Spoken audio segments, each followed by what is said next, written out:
ये क्या? जगन्नाथ जी कटहल चुरा के क्यों भाग रहे हैं? जानने के लिए सुनिए ये कथा। माधवदास जी जब पहली बार श्री जगन्नाथपुरी आए थे तो जगन्नाथ जी को देखना तो बहुत दूर की बात। मंदिर को देखते ही उनको लगने लगा कि मैंने अपने जीवन के 21 साल संसार के भोग विलास में लगा दिया और अब इस जीवन का कोई भरोसा नहीं। अगर कल ही मेरी मृत्यु हो गई तो?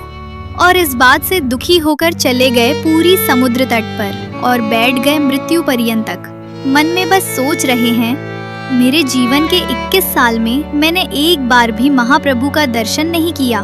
सब बोलने लगे, अरे अब तक नहीं आए, अब तो आ गए। माधवदास जी बोले, अगर 21 साल 3 दिन की मेरी आयु हो तो? और ऐसे 3 दिन बीत गए और 3 दिन बाद हमारे महाप्रभु जगन्नाथ व्याकुल हो गए। महाप्रभु जगन्नाथ प्रसाद नहीं पा रहे। लक्ष्मी जी सामने खड़ी होकर बोल रही है, क्या हो गया स्वामी, आप प्रसाद क्यों नहीं ग्रहण कर रहे? आप जब तक प्रसाद नहीं पाएंगे वो महाप्रसाद बनेगा कैसे? जगन्नाथ जी बोले, देवी इच्छा नहीं हो रही। लक्ष्मी जी बोली, क्यों, क्या हो गया? जगन्नाथ जी बोले, एक मेरा परम भक्त आया है, उसने 3 दिन से कुछ नहीं पाया है, तो मैं कैसे पा सकता हूँ? लक्ष्मी जी बोली, ठीक है, आप चिंता मत करो, मैं प्रसाद भिजवाती हूँ, उसके पास आप प्रसाद पाओ। जगन्नाथ जी बोले, उसको प्रसाद देने कोई और नहीं, मैं ही जाऊँगा। लक्ष्मी जी बोली, जय हो, ऐसा सौभाग्य तो मुझे भी नहीं मिला जो आप उसको देने जा रहे हैं। और जगन्नाथ जी अपने सोने की थाली जिसमें वो खुद प्रसाद पाते हैं, उस थाली में महाप्रसाद लेके एक छोटे से बालक का भेष बना के प्रकट हो गए माधवदास जी के सामने। और माधवदास जी से कहा, आप ही माधवदास हैं? माधवदास जी बोले, हाँ जी मैं ही हूँ, क्यों, क्या बात है? जगन्नाथ जी बोले, स्वयं महाप्रभु जगन्नाथ जी ने आपके लिए महाप्रसाद भेजा है, कृपा करके इसे ग्रहण कीजिए। सुनते ही मूर्छित हो गए और जब मूर्छा टूटी तो वो बालक तो गायब था पर थाली वही रखी थी। माधवदास जी ने सोचा, अगर मेरे जगन्नाथ महाप्रभु चाहते हैं कि मैं जीवित रहूं तो यही सही। और माधवदास जी ने प्रसाद पा लिया। उधर श्री मंदिर में हल्ला मच गया, अरे महाप्रभु की सोने की थाली गायब है, ढूंढो। उधर जगन्नाथ जी ने गजपति राजा को स्वप्न दिया, मेरा एक परम भक्त माधवदास 3 दिन अनशन पर समुद्र तट पर बैठा था, उसको प्रसाद देने मैं ही अपनी सोने की थाली लेके गया था। गजपति राजा पंडा पुजारियों के साथ माधवदास जी का दर्शन करने के लिए गए तो देखा कि माधवदास जी मंद मंद मुस्कुरा रहे हैं और वो सोने की थाली उनके बगल में ही रखी हुई है। गजपति बोले, चलिए महाप्रभु का दर्शन करने के लिए चलिए। जैसे ही माधवदास जी श्री मंदिर में प्रवेश किए, ब्रह्म बेदी पे जगन्नाथ जी झूम उठे, मेरा माधव आ गया, मेरा माधव आ गया। और इस घटना के कुछ वर्ष बाद हमारे जगन्नाथ महाप्रभु का एक दिन मन हुआ कि बहुत दिन हो गया चोरी किए हुए, अब चोरी करने जाना है मुझे। लेकिन अकेले चोरी करने में आनंद नहीं आएगा, लेकिन अगर दाऊ दादा को बोलूँगा तो जाएंगे तो और नहीं, ऊपर से डांट और देंगे, क्या करूँ? तभी भगवान के परम भक्त श्री माधवदास जी पहुँचे भीतर दर्शन करने के लिए। माधवदास जी बोले, महाप्रभु आज आप इतने उदास क्यों लग रहे हैं, इतने संकट कष्ट में आप क्यों हैं? तो जगन्नाथ जी बोले, हमारा मन नहीं लग रहा। बोले, क्यों नहीं लग रहा?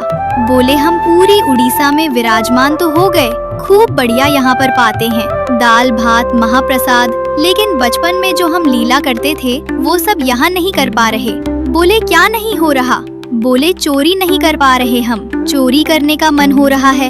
माधवदास जी बोले, धीरे बोलो, जगन्नाथ बोलते हैं लोग आपको। क्या बोलते हैं? जगन्नाथ, पूरे विश्व की रक्षा करने वाले को जगन्नाथ कहते हैं। नाथ का मतलब रक्षक, और आप यहाँ पर अभी चोरी करने की बात कर रहे हो?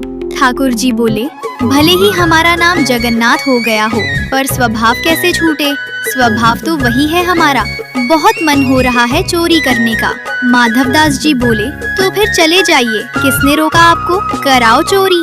ठाकुर जी बोले, वो भी तो बात है, अकेले आनंद नहीं आता है, एक आध 2 लोग हो साथ में तो सुख मिलता है। माधवदास जी बोले, बगल में सुभद्रा जी और बलभद्र जी है, इनको ले जाओ। जगन्नाथ जी बोले, रहने दो, फिर तो हम ऐसे ही ठीक है।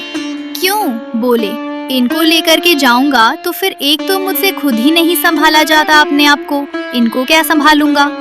फिर बलराम जी हमारे वैसे ही क्रोधी है, चोरी में अगर पकड़े गए तो सीधा सर धड़ से अलग ही कर देंगे, उसका हत्या और हो जाएगी। और तो और बलराम जी तो ऐसे हैं, मैंने अगर इनसे कह दिए कि चोरी करने जाना है तो पहले तो मुझे ही चार सुनाएंगे और थोड़ा भी शर्म नहीं आता। इतना बड़ा हो गया है, भगवान बन गया है, सब तुझे आकर प्रणाम करते हैं, फिर भी चोरी करना नहीं छोड़ा। चार तो मुझे सुनाएंगे और फिर उसके बाद चोरी करने का मन बना भी दूंगा तो बलभद्र जी बड़देव हैं, इनको बड़े देवता माना जाता है। अगर मैंने इनसे कह दी कि मुझे चोरी करनी है तो बलराम जी पूरी जगन्नाथपुरी को बुला लेंगे और सबसे कहेंगे हमारो लाला चोरी करने आएगा, व्यवस्था करो। ऐसी चोरी की क्या, फिर हमको सुख तो मिलेगा नहीं। बेचारे वहाँ जहाँ हम चोरी करने जाएंगे सब बेचारे कहेंगे लाला चोरी कर लो, आ जाओ हमारे घर आ जाओ, चोरी कर लो। दाऊ दादा के हल से इतना डरेंगे सब, हमको सुख नहीं मिलेगा। माधव दास जी बोले, तो फिर अब चोर कहाँ से लाऊं आपके लिए, किसको ले आऊं, किसके साथ जाओगे चोरी करने? तो जगन्नाथ जी मंद मंद मुस्काई के बोले, तुम बढ़िया हो, तुम चलो, तुम साथ दो तो हम कर लेंगे।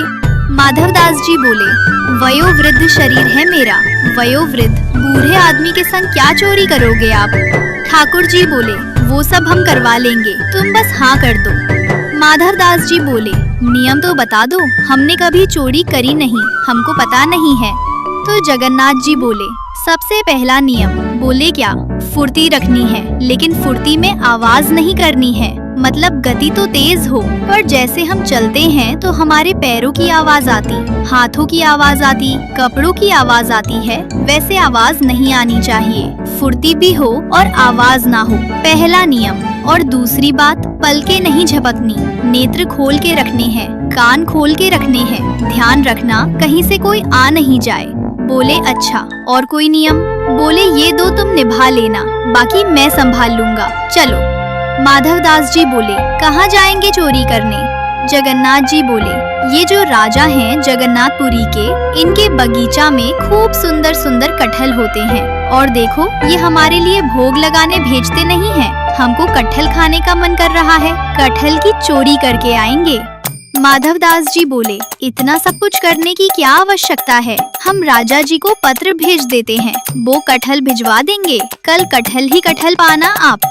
अरे माधव दास, फिर तुम वही बात कर रहे हो, तुम कटहल मंगाओ, चलो कह दो राजा से कल एक कटहल भेजो। कटहल आया, बोले अब उसकी सब्जी बनाओ, सब्जी बनाओ, अब हमने पा ली, अब तुम पाओ, पा लिया, बोले अब स्वाद मिल गया, बोले हाँ, अब तुम चोरी वाली कटहल का स्वाद देखना, इससे दुगना होगा, अब ये जो सुख मिला है ये फीका लगेगा उसके आगे, इसलिए अब चोरी करने चलो। माधव दास जी बोले, ठीक है, मैं रात में सिंह द्वार पर मिलूंगा। सिंह द्वार पर नहीं, दक्षिण द्वार पर मिलना, दक्षिण द्वार पर। माधव दास जी बाहर प्रतीक्षा कर रहे हैं, रात्रि में ठाकुर जी आए, चुपचाप छोटे से लाला बन गए, बड़े बड़े नेत्र हैं, काले ठाकुर जी और सुंदर, एक पोशाक धारण करके आए। माधव दास जी ने अपने कंधे पर बिठा लिया उनको, और श्री जगन्नाथ जी जा रहे हैं चोरी करने। राजा के बगीचा में पहुँचे, जगन्नाथ जी बोले, देखो सामने कटहल का पेड़ है, वहाँ चलो। पहुँच गए बगीचा में, अंदर अंदर जाकर के जगन्नाथ जी उतर गए नीचे। ठाकुर जी बोले, अब ऊपर चढ़ना पड़ेगा, ऊपर से कटहल तोड़नी पड़ेगी। तो माधव दास जी बोले, कौन से पेड़ पर चढ़ना है?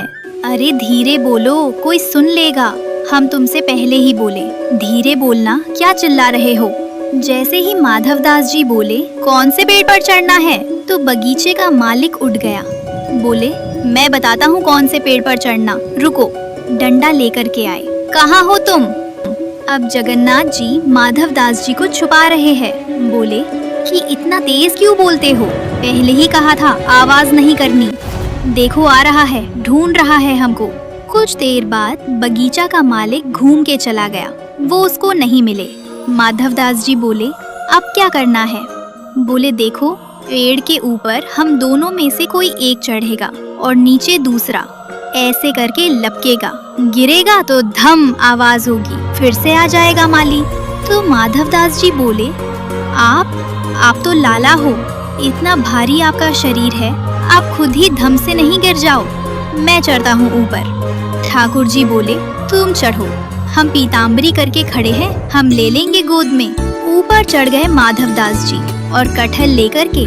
माधवदास जी ऊपर से चिल्ला के पूछे, कौन सा दूं, ये वाला कि वो वाला? ठाकुर जी बोले, तू खड़े रहे ऊपर ही। इतने में ही बगीचा वाला बोले, मैं बताता हूँ कौन सा। ठाकुर जी तो वहाँ से भाग गए। अब ऊपर से माधवदास जी कटहल गिरा रहे हैं। नीचे धम, अरे ये धम आवाज आ रही है, आप लपक नहीं रहे क्या? नीचे माली बोला, मैं लपकूंगा, आजा नीचे। माधवदास जी नीचे उतर करके आए। बेचारे ठाकुर जी तो भाग गए वहाँ से। माधवदास जी जैसे ही निकल करके नीचे आए, हाथ पांव बांध दिए। बोले, रुक जाओ, तुमको बताते हैं, सुबह होने दो। माधवदास जी इधर उधर देख रहे हैं। किसको ढूंढ रहे हो? बोले, एक और आए थे साथ में, उनको ढूंढ रहा हूँ, हमें तो कोई नहीं दिखा। वो तो अंतर ध्यान हो गए होंगे, सीधे मंदिर में जाकर खड़े हो गए। दूसरे दिन सुबह हुई। राजा को खबर मिली कि हमारे बगीचा में कोई चोर घुसे थे रात को। सुबह सुबह राजा बगीचा घूमने आता था, तो जैसे ही बगीचा में आया तो देखा माधवदास जी पेड़ से लटके पड़े हैं। राजा उनको गुरु मानता था। तुरंत आकर के, अरे गुरुदेव गुरुदेव गुरुदेव, ये कैसी लीला, जल्दी खोलो जल्दी खोलो। माली बोला, इनको नहीं खोलना, ये रात में कटहल चुरा रहे थे यहाँ से। अरे हमारे गुरुजी हैं, खोलो इनको। तुरंत खोला। माधवदास जी के नेत्र सजल है। राजा बोले, गुरुदेव ये कैसा कौतुक, आप मुझे बोल देते, मैं भिजवा देता। माधवदास जी बोले, हमारा शरीर देख करके तुमको लगता है कि हम कटहल खाते होंगे? हमारे अंग में कहीं भी आपको ऐसे लक्षण दिखते हैं? हमारी जीवा इतनी चटोरी होगी कि हमको कटहल की इच्छा हो? तो बोले, हमारे जगन्नाथपुरी में सबसे चटोरे कौन है? बोले, कौन है? बोले, सबसे ज्यादा चटोरे एक ही है, महाप्रभु जगन्नाथ। उनकी इच्छा हो रही थी कि भैया बहुत दिन हो गए हमने चोरी नहीं करी, तो चोरी करने के लिए आपके बगीचे में आए थे, कटहल की चुराई करने के लिए। हमको ऊपर चढ़ाया, सब बात बताई और बोले, वो तो भाग गए, इसने हमको पकड़ लिया। राजा के नेत्र सजल हो गए, कितना बड़ा भाग्यशाली हूँ, महाप्रभु जगन्नाथ मेरे बगीचे पर चोरी करने आए और उसी दिन पूरा बगीचा महाप्रभु जगन्नाथ जी के ही नाम कर दिया। बोले, अब महाप्रभु जी का ही है ये बगीचा, अब ये हमारा नहीं है, अब यहाँ जो भी सामग्री सब महाप्रभु जी की है। माधवदास जी बेचारे स्नान ध्यान करके निकले, समुद्र प्रणाम करने जाते रोज भोर में। जैसे ही समुद्र प्रणाम करने गए, सोई दूर देखा कालिया ठाकुर चलते हुए आ रहे हैं। माधवदास जी बोले, बहुत बढ़िया, भाग गए थे रात को? बोले, हम तो नहीं भागे, तुम चिल्ला क्यों रहे थे? माधवदास जी बोले, तुम्हारी इच्छा तो पूरी हो गई, चोरी करनी है चोरी करनी है, एक कटहल हाथ नहीं पड़ा आपके। बोले, अब क्या करें? बोले, चिंता मत करो, आप तो भाग गए थे और हम देखो रात में पिटे बंधे पूरा बगीचा आपके नाम करवा के आ गए। लो अब जाओ, खूब प्रेम से कटहल पाओ। ठाकुर जी बोले, माधव मन की मन में ही रह गई। बोले, चोरी हुई नहीं। बोले, तुम्हारे हाथ जोड़े, अब तुम खुद ही देख लेना कब करनी है।